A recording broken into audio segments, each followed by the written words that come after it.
name is Pauline Sandwith, and I spoke to Zoe Ball, a local writer who has just published her first novel called Moonlight Shadows. Zoe, how long have you been writing for? I started writing this book probably about 2 years ago.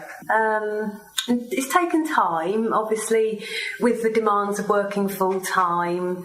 I'm also a holistic therapist part-time, so I've been setting up my own little business doing that as well. So, you know... Busy, right. Yeah, so very busy. But, I mean, writing in general, I started when I was little, just writing poetry and bits, and I've written a few short stories. So I suppose... I mean, I've written lots of presentations because I do astronomy and astrophotography, so I've given quite a lot of different talks to different societies over the years. I run the odd workshop in astrophotography, that sort of thing. So just writing in general, I've been writing for, most of my life. Would you like to give a synopsis of this paperback that you've just recently published? It focuses on a lady who is suffering in an abusive relationship at the start of the novel. And she gets to a stage where she finds she cannot cope with that anymore. Things draw to a head and she leaves. She goes back to live with her mother. And she kind of finds life's a little bit empty. She needs something more. She isn't quite sure what it is. So she goes off, finds a meditation group. She finds an awful lot more within that first session than she expects. Some slightly odd things start to happen to her, and eventually these things lead to her setting foot on a path of past life regression. One of these lives in particular becomes extremely significant for her. What inspired you to write this book? The very first inspiration I had was being in France about 3 years ago. I've been to France a few times. We go for astronomy quite a lot and photography. And just driving around southern France, around the Provence area, the countryside is very beautiful. And you have a lot of these very gorgeous lakes, rivers, these wonderful colours, mixed with the colours of the rock that you don't really get in this country. And just had this vision of a young girl, scrabbling down this rocky slope to this lake. And I didn't really know where it was going at that point, but that was kind of what planted the seed. A separate seed then also planted itself because I had myself experienced a past life regression again about 3 or 4 years ago. It comes through actually that you have gone through a personal experience of that sort. It rings true in the book. It's good to have that experience. It really does gives you the insight and it enables you to talk about it fairly authoritatively. You can be considered as a local author because you are from Milton Keynes, aren't you? I am, yes. I was born in Shenley Brook End and I live in Bletchley. So, yeah. And always lived in Milton Keynes? Moved up to the Lake District when I was 16 and lived there for about 3 years. But other than that, yeah. So you have a love of rich landscapes. Yes. And I think we find that in the book as well, visiting Devon and there are some absolutely quaint cottages that are described. Well, again, this is part of me because I spend a lot of time, not quite in the area in the story, but in North Devon to Cornwall, that area. I'll be back in about 3 weeks. I usually go sort of a couple of times a year. So I'm very attached to that area of the country. I love Tintagel, Boscastle. You have a long-standing interest in the mystical. Yes, definitely. And also it seems some practical knowledge because you mentioned your interest in astronomy.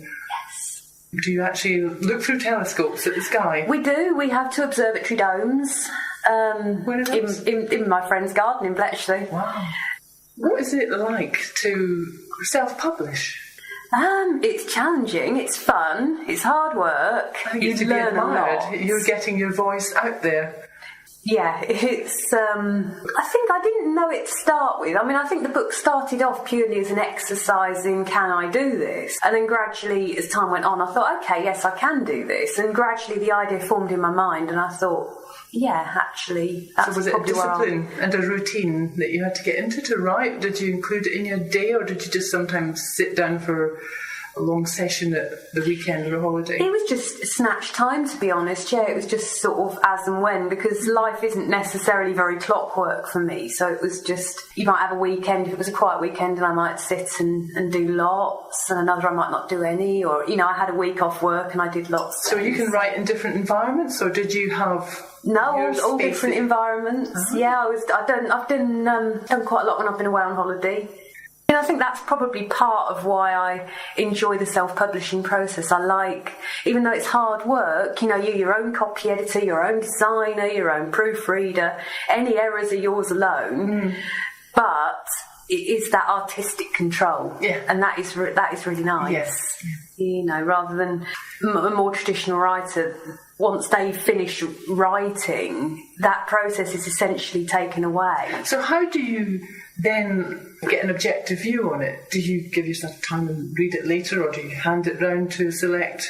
A bit both. I mean, I try that. The problem is you do end up very close to it, and that does make it hard to stand back and look at it objectively.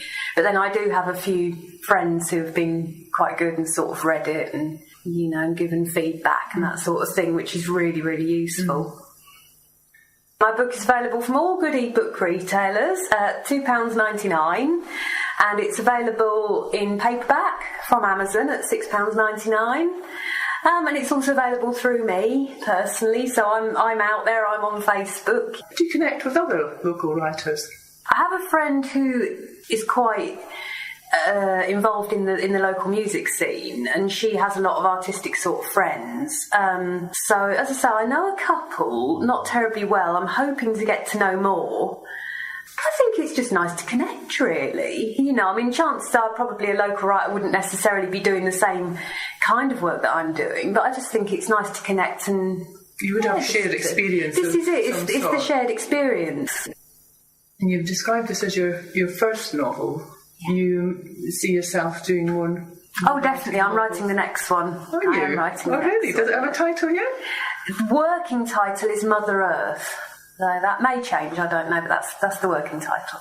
My next question is, it has to be said, really, do you see it as a problem or an advantage that you share your name with somebody who's already well known? Well, yes. Now, this is interesting, isn't it? I had this thought, and I had this discussion with a friend of mine, and sort of said, what do you think? Do you think I should use a pen name or keep my name? And he sort of said, well, keep your name, because in one sense it could be a disadvantage, but in another, it's a name that people recognise. You know, if nothing else, it catches your eye.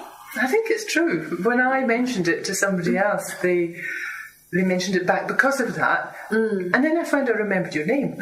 It's amazing. People do remember my name. Yeah, so I think on balance, I would say more of an advantage. It stands out quite well on the cover of your book there. It's a nice illustration, actually, very evocative of the title, Moonlight Shadows. You have a moon and you have the shade on the lake, which reminds me of one of the opening scenes, which is quite a striking scene. And I felt that opening scene held its suspense over the whole book, and you kept wondering what the significance of that was. Yeah. You kept wondering for quite a long time. Yeah, you want. I think, yes, you do wonder that for quite a while. And it is a dramatic ending as well.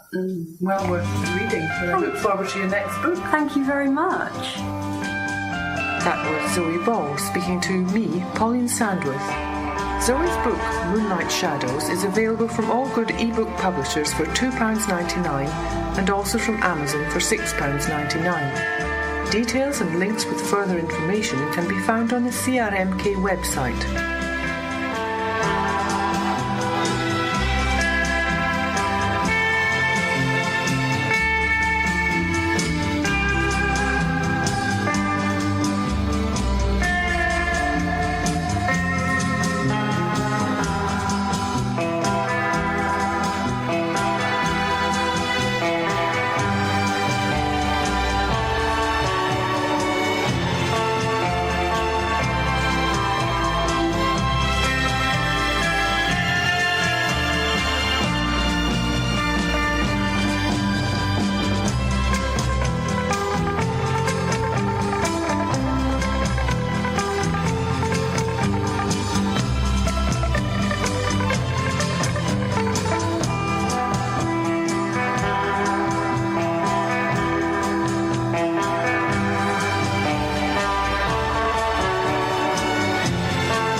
That's The Shadows, of course, in a wonderful land. And thank you very much to Pauline for that wonderful interview there with Zoe Ball. And you were mentioning that, in fact, it was Bruce Welsh's...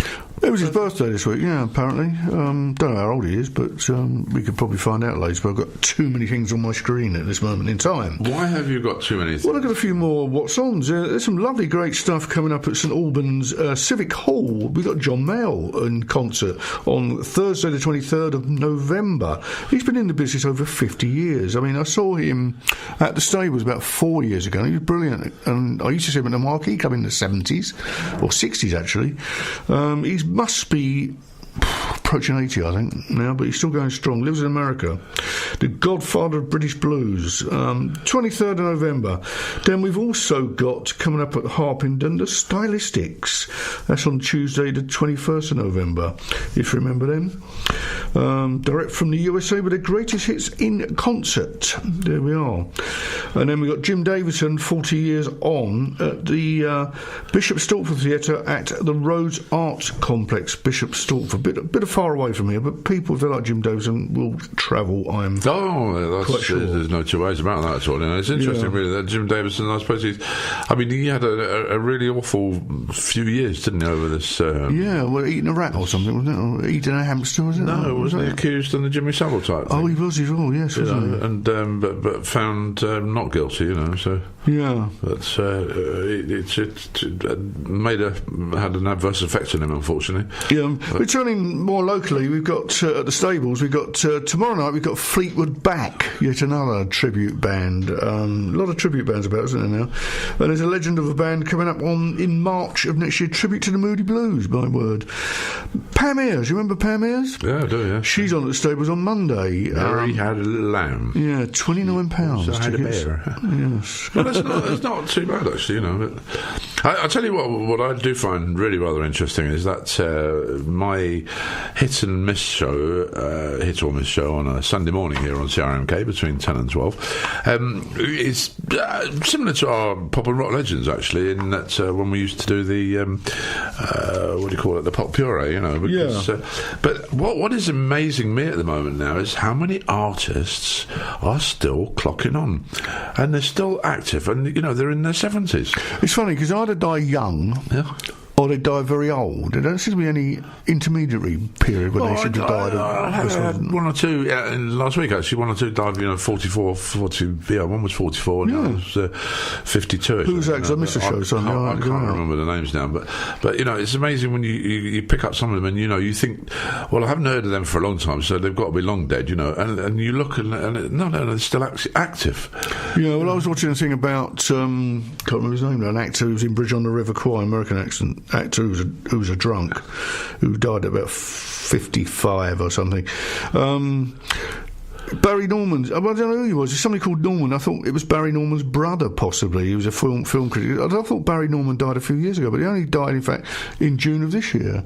But it seems as though it was a long while ago. He did, didn't he? Yeah. That's right. Yeah. Got another one of interest tonight at the Stables. If you like sea shanties, let's roll that one off the tongue. You got Fisherman's Friend. Do you remember them? They were on TV quite a bit. I think they're quite good, actually. They're from Padstow, I believe, aren't they? What, Fisherman's Friend? Yeah. Or is it that place? No, Port Isaac, where Dr. Martin is Martin Clunes' programme. I thought that was Penturn. No, Port Isaac. Oh, Port Isaac, is it? Okay. Yeah, they're from there. Yes, that's a wonderful series as well. But The Hollies. I go again.